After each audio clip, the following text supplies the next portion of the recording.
be seated. As we remember, we also reaffirm our resolve to fight the hatred that still plagues our world today. In fact, it is necessary more and more that we sound an alarm.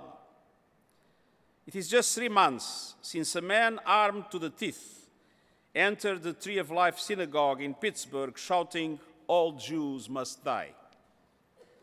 He murdered 11 worshippers observing Shabbat. It was the worst anti-Semitic attack in the history of the United States.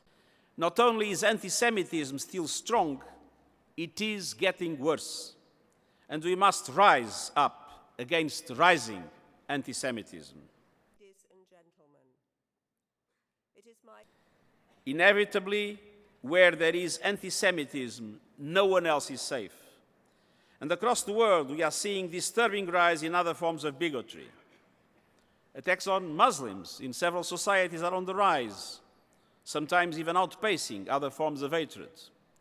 Rohingyas, Yazidis, and many others have faced persecution simply for who they are. Intolerance today spreads at lightning speed across the internet and social media. And perhaps most disturbingly, hate is moving into the mainstream in liberal democracies, but in authoritarian systems alike. Their role in bringing the war and the Holocaust. And where once some political figures used the so-called dog whistle to signal their followers, today they also feel able to trumpet their noxious views for all to hear. Political discourse is being coarsened. And with each broken norm, the pillars of humanity are weakened. That is part of what Hannah Arendt identified as the path towards totalitarianism. We should not exaggerate the comparisons to the 1930s, but equally, we should not ignore the similarities. We got used to the carts piled with dead bodies.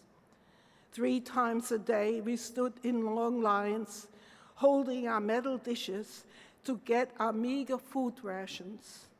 Hunger, overcrowding, bad hygiene, mice, rats, fleas, bedbugs, lice, and fear of being sent to the east plagued us daily.